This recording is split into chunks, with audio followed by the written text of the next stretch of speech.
Ada batasnya nggak? Ada, tentu saja, ya kan? Selama tidak mengganggu, ya kita juga nggak boleh mengganggu. Selama mereka menghormati kita, kita juga jangan menghormati. Siapa duluan yang harus menghormati? Ya dua-duanya, harus kedua belah pihak. Tidak bisa kita duluan atau mereka duluan.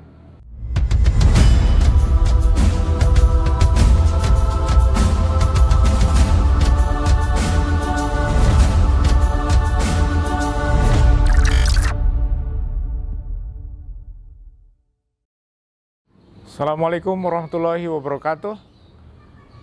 Selamat bertemu kembali dengan saya Jajang Jahroni. Kali ini saya akan membahas tentang toleransi. Apa itu toleransi? Toleransi adalah kemampuan kita untuk menerima orang lain yang berbeda dengan kita. Ini toleransi ya. Ini penting ya, karena kenapa? Ya Indonesia negara yang sangat beragam.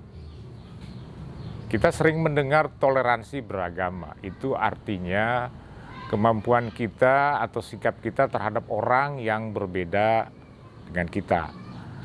Orang Islam berbeda, bisa menerima kelompok lain yang bukan Islam. Orang Kristen bisa menerima kelompok lain yang bukan Kristen, dan seterusnya. Itu toleransi. Mengapa toleransi itu penting? Karena kalau tidak ada toleransi maka akan terjadi konflik, akan terjadi kekacauan. Itu perlu diketahui bahwa toleransi beragama atau isu-isu keagamaan seringkali meledak, gampang sekali disulut dan kemudian menjadi konflik. Konflik kekerasan ya, bukan hanya konflik tapi meledak menjadi kekerasan, bahkan kekerasan bersenjata. Beberapa tahun yang lalu ya, ketika kita baru reformasi tahun 2000-an ya, banyak sekali konflik-konflik yang diakibatkan oleh masalah-masalah keagamaan. Ini tentu saja sangat menyedihkan ya. Di Indonesia Timur terjadi konflik kelompok Islam dan kelompok Kristen baku bunuh, ya kan? Saya tidak ingin dan kita tidak ingin membuat judgement siapa yang salah, siapa yang benar. Tapi dalam kanal ini saya ingin memberikan sebuah perspektif ya, betapa pentingnya toleransi itu dan bagaimana toleransi itu bisa terjadi gitu. Ya, ini pertama harus kita garis bawahi dulu bahwa isu keagamaan, konflik keagamaan itu sangat rampan ini, sangat sangat bisa menjadi isu yang besar dan meledak, rampan, bahaya. Kita mungkin berbeda dengan Amerika Serikat ya. Di sana konflik keagamaan jarang, tapi konflik rasial itu justru sering, ya kan? Konflik rasial, konflik antar orang hitam dan orang putih. Orang hitam, ya kan, seperti kita lihat di media massa, sering terjadi korban kekerasan, penembakan, sebagainya, dianiaya dan sebagainya, dan bahkan konfliknya menjadi nasional begitu besar. Itu konflik yang dipicu oleh ras. Mungkin di Indonesia ras jarang ya, mungkin karena Indonesia kita berasal dari ras yang relatif sama. Oke. Karena itu konflik ras yang dipicu oleh ras relatif jarang terjadi. Akan tetapi konflik yang dipicu oleh keagamaan kerap terjadi dan sering terjadi dan menjadi masalah yang laten. Yang laten itu artinya dia tersembunyi di balik lapis-lapis sosial, dan kalau ada orang yang menyulut dia akan meledak. Orang nyebutnya politik identitas bahwa Anda ini berbeda dengan, ya kan, ini kelompok Islam, ini kelompok Kristen, ini kelompok Ahmadiyah, ini kelompok Syiah dan seterusnya. Itu kan kelompok-kelompok masalah-masalah keagamaan itu yang kerap disulut oleh orang-orang tertentu yang punya kepentingan dan menjadi konflik kekerasan bahkan berdarah-darah ya. Itu tahun 2000-an ya kan, tahun 2000-an sering kali terjadi ketika Soeharto jatuh, negara mungkin dalam keadaan lemah, kemudian masyarakat tidak terkendali, ya toh, akhirnya konflik terjadi di mana-mana, di berbagai kota, ya, baik di Sumatera, di Jawa, di Kalimantan. Nah, saya ingin kembali lagi kepada pokok bahasan kita, toleransi. Toleransi itu adalah, sekali lagi saya katakan, kemampuan kita untuk menerima orang lain yang berbeda. Anda bisa nggak berbeda? Anda bisa menerima nggak tetangga atau teman yang kebetulan katakanlah keyakinannya berbeda dengan Anda? Bisa nggak? Kalau bisa, itu Anda toleran. Gitu? Anda bisa nggak menerima teman atau tetangga ya? Tetangga kita hidup bertetangga. Tetangga kita kan kita nggak bisa milih. Saya ingin bertetangga dengan kelompok agama tertentu saja, nggak bisa. Nah, itu pemukiman eksklusif itu harusnya dilarang gitu. Karena apa? Karena itu menjadi akar konflik yang yang seperti api dalam sekam, suatu saat bisa meledak.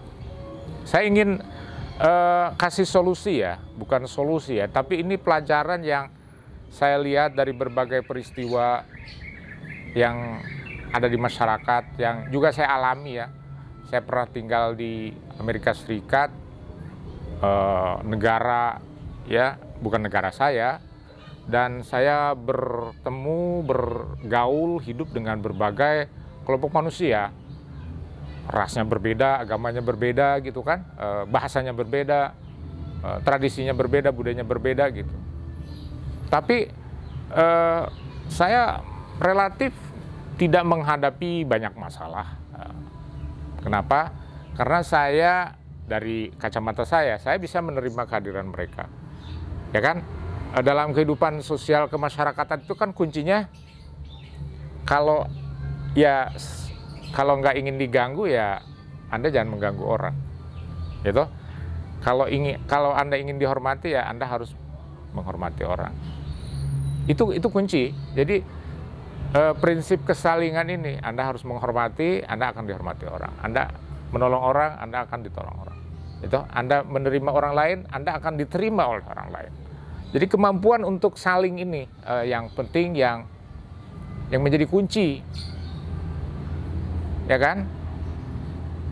Yang menjadi kunci untuk terjadinya sebuah toleransi. Anda bisa nggak menerima tetangga Anda yang berlainan agama? Harus bisa, ya kan? Selama dia tidak mengganggu, itu ya kita harus menghormati mereka. Kita juga nggak boleh mengganggu mereka hanya karena mereka itu punya keyakinan yang demikian. Jadi itu tadi, kemampuan untuk menerima.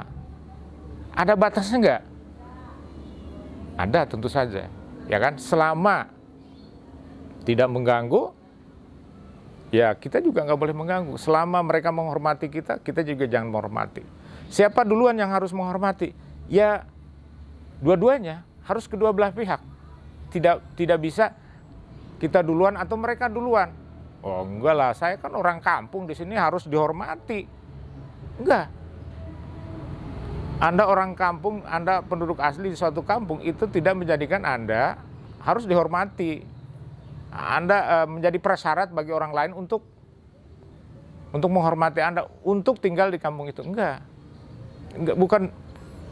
Kita itu ya manusia kan derajatnya sama. Baik itu penduduk kampung situ atau baik penduduk negara di situ ya, atau pendatang sama.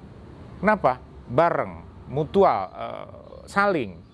Saling itu meniscayakan adanya pekerjaan yang terjadi dari kedua belah pihak. Ketemu menjadi sebuah, ya kan, saling menghormati, saling menolong, saling menghargai dan sebagainya menjadi.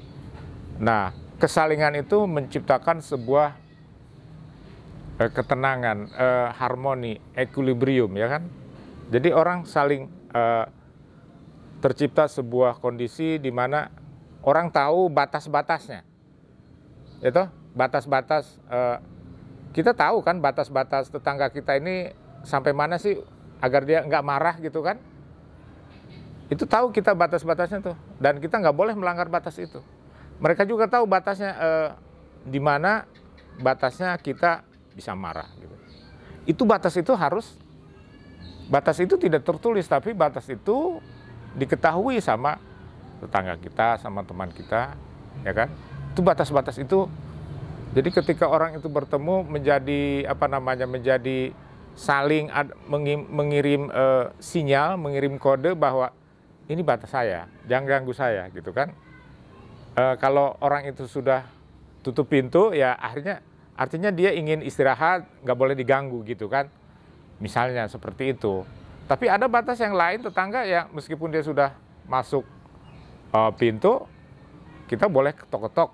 Bahkan tengah malam kita bisa gedor-gedor tetangga kita untuk minta tolong. Karena kita tahu bahwa dia nggak bakalan marah. Untuk minta tolong tentu saja hal-hal yang sangat penting gitu. Jadi batas-batas itu harus sebagai anggota masyarakat ya, kita harus saling tahu gitu. Harus saling tahu dan harus saling mengerti. Nah, kesalingan inilah, saling pengertian inilah, ya kan, akan menciptakan sebuah suasana di mana orang itu saling menghormati, saling menghargai gitu loh. Dan pada akhirnya terjadi sebuah toleransi. Itu teori toleransi yang pertama itu seperti itu, bahwa ada batas yang nggak boleh dilanggar. Masing-masing orang punya batas gitu kan. Dan tentu saja ya, sebagai bagian dari masyarakat modern kita itu batas-batas kita itu ya kan ditentukan oleh apa? Tentu saja ditentukan oleh nilai-nilai kemanusiaan yang kita anut toh. Batas-batas kita juga diatur oleh undang-undang, diatur oleh hukum, ya kan? Itu batas-batas yang semua orang tahu, yang harus diketahui oleh orang lain, sehingga terjadi sebuah suasana yang tenang, yang kondusif, yang orang dalam suasana yang ya meskipun mungkin masih ada masalah, tapi paling enggak di lapangan itu oke, tenang gitu kan. Itu toleransi bisa jadi seperti itu gitu. Akan banyak masalah di kepala kita, tapi di lapangan itu tetap tenang. Karena apa? Karena masing-masing kita saling menahan diri gitu. Nah, itu adalah pengalaman yang saya bisa pelajari ya. Saya tinggal di Amerika, jadi orang itu harus saling tahu ininya. Setiap hari orang itu saling mengirim pesan ya, saling mengirim pesan, batas-batas yang harus diketahui oleh anggota masyarakat yang lain. Oke, selanjutnya yang terakhir yang ingin saya sampaikan dalam kehidupan sosial keagamaan kita, ini tentu saja toleransi harus tetap dijaga ya. Toleransi itu bukan sekedar jargon ya, kita harus toleran, tidak. Tapi toleransi itu ya lebih pada prakteknya seperti apa sih gitu kan. Bukan sekedar ada spanduk di jalan harus toleran gitu. Bukan jargon, bukan kampanye seperti itu, tapi lebih kepada sikap hidup, praktek sosial keagamaan yang bagus. Dan itu sedikit masalah yang ingin saya share kepada Anda tentang toleransi ya. Jadi toleransi adalah kemampuan kita untuk menerima orang lain. Pada saat yang sama, orang lain juga harus memiliki kemampuan untuk menerima kita gitu. Nah, itu nanti kemudian terjadi batasnya di mana gitu kan. Demikian isu yang diangkat pada kesempatan kali ini. Kepada pemirsa, saya mengundang Anda untuk mensubscribe like, komen supaya Anda tetap mendapat baruan dari kanal yang saya sampaikan ini. Demikian, terima kasih. Assalamualaikum warahmatullahi wabarakatuh.